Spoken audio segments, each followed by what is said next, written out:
is very controversial because not everybody would agree with it. Some people, for example, might say that math is far more important than reading. Others might say, and I would be one of them, that writing is as important, maybe even more important, than reading.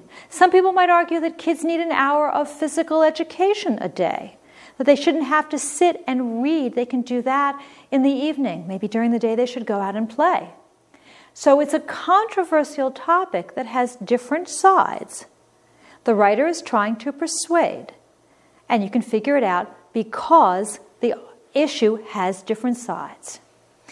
Now remember, most often writers combine their purposes. A narrative essay will very often have a great deal of description in it. A persuasive essay might open up with a brief narrative to set the scene. So I've sort of taken these apart so you can see them individually, but very often they are combined in writing. However, usually one specific purpose will predominate. Stories are stories. Descriptions are descriptions. Speeches that persuade are persuasive. Instructions seek to explain. So keep that primary purpose in mind every time you sit down to write. You will again work in some other information, but you'll have that primary purpose fixed in your head. Up to now, you've learned about your topic, your purpose, and your audience. 3 of the most important elements as you plan your writing. Now, let's actually start getting something down on paper.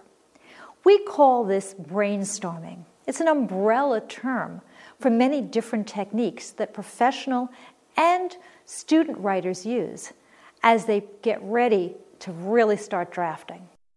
Let's say that you have a normal class period. You've got about 45 minutes in which to write your essay.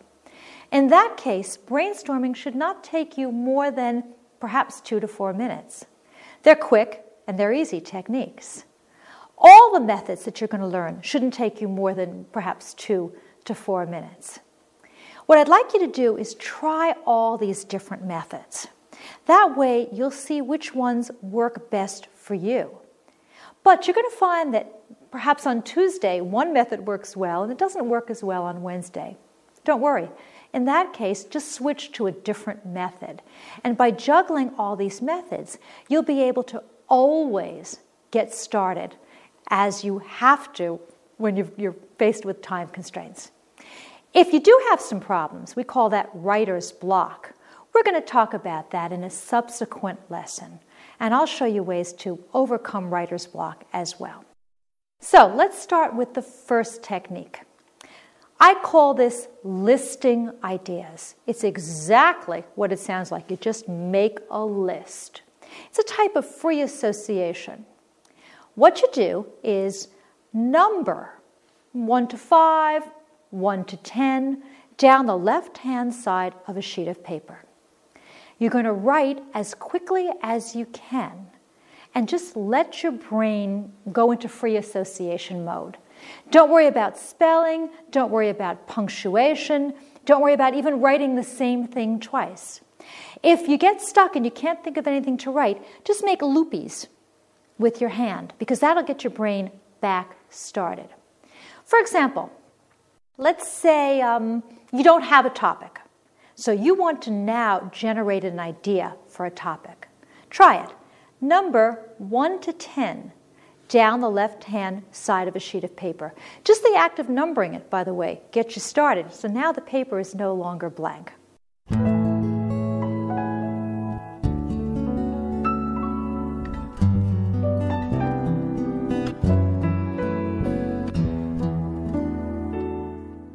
Here's my list. I wrote down genetic engineering, school uniforms, cell phones, the Industrial Revolution, instant messages, Hamlet, school cafeteria food, the War of 1812, immigration, and after-school jobs. As you can see, I did put my brain on autopilot, and I just came up with any idea that I could. Now, which topic would I choose? Well, remember, I'm going back to my audience and my purpose. Knowing my audience, which in this case is my teacher, I think I would choose cell phones because I know a lot about it, and I know my teacher would be very interested in it because we've been having some problems in school lately with cell phones. I think I could write a very good essay about the advantages, the good parts, and the disadvantages, the bad parts about cell phones. But cell phones is still a very broad topic, so I want to make it even narrower. What I'm going to do now is I'm going to brainstorm again, but this time I'm going to write only about cell phones. I want to see how many subtopics I can generate, that if I have enough to even write about the paper, because I may think I know more about cell phones than I do. Do it with me.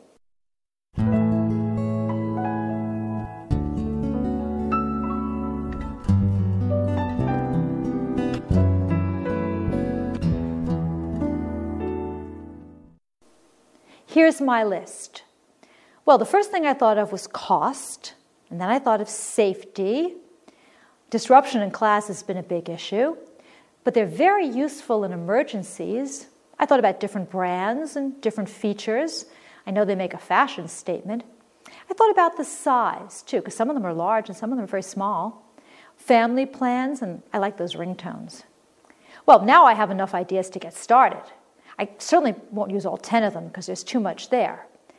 In the next installment of this series, you'll learn how to choose and how to organize your thoughts.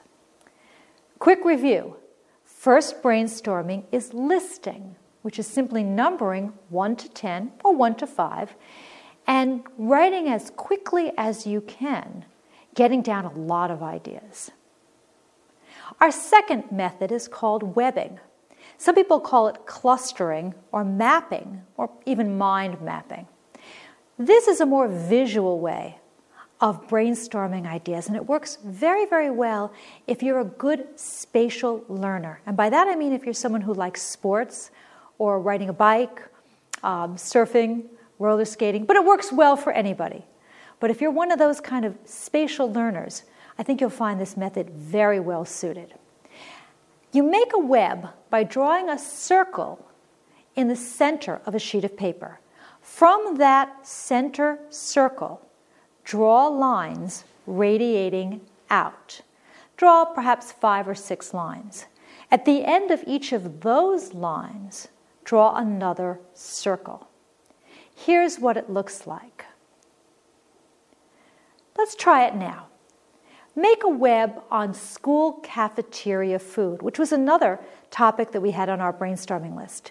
Take that center circle and write school cafeteria food right there. Then, as you web, put subtopics about school cafeteria food in each of those radiating circles.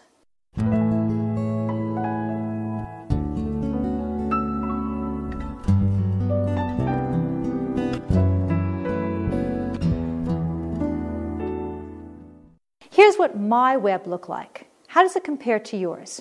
Well, you'll see I wrote school cafeteria food right in the center of my web.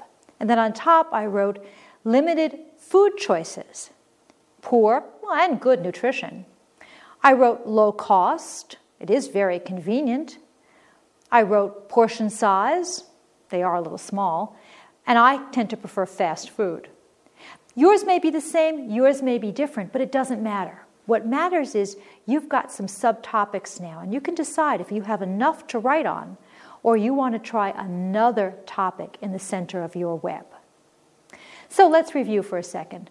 Webbing, also called mapping or clustering, is a visual way of brainstorming ideas. When you make a web, you draw a circle in the center of a sheet of paper, and then you draw lines radiating out from it.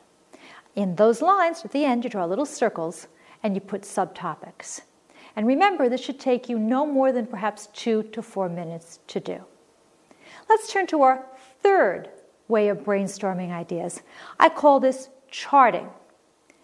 Charting is another visual method that you can use to generate ideas.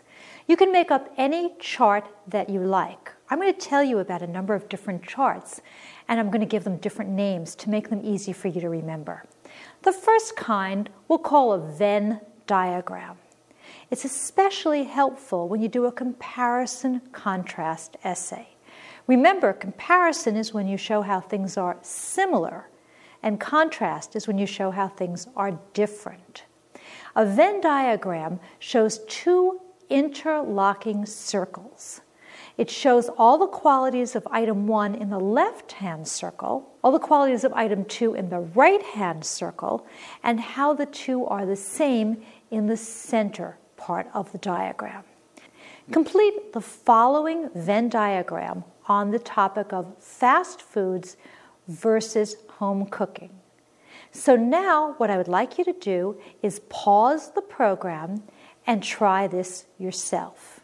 Draw the Venn diagram, fill it in, and then come back.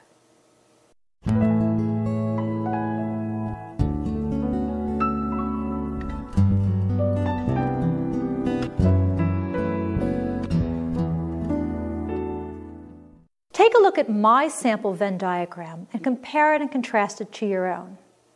On the left, I wrote about fast food. On the right, I wrote about home cooking. The left circle, I said that fast food tends to be quick and easy to prepare. I said it's filled with salt and fat. I said it's very fattening, and I said it's not as nutritious as home cooking. The right circle, I said that home cooking usually takes longer to prepare. I said it tends not to be as high in salt and fat, it's not as fattening, and it tends to be more nutritious. In the center circle, I said they're similar because they're both inexpensive, they give you many choices, they're tasty, and they fill you up. The important thing here is not whether your charts match my charts, but rather you've generated sufficient detail to write your paper. So if yours doesn't match mine exactly, just make sure you've got at least 3 examples in each of your circles. Now let's turn to another kind of charting. This is called storyboard. The name tells you what it's used for. It's used for stories. It's like a comic strip. It's very, very useful because it shows the events of a story in chronological or time order. If you know anything about movie making, they call it pre-visualization because you're pre-visualizing or looking ahead. A storyboard is a series of boxes. The boxes are connected with arrows. The earliest item goes in the first box on the left. The last item goes in the furthest box on the right. You can draw a little picture or a scene or even an icon in each box, sort of like a comic strip, as I said earlier. Let's say, for example, you're writing about a recent family vacation. You're going to describe last summer's fishing trip that you took. You might create a storyboard like this. Take a look at these pictures. It shows us packing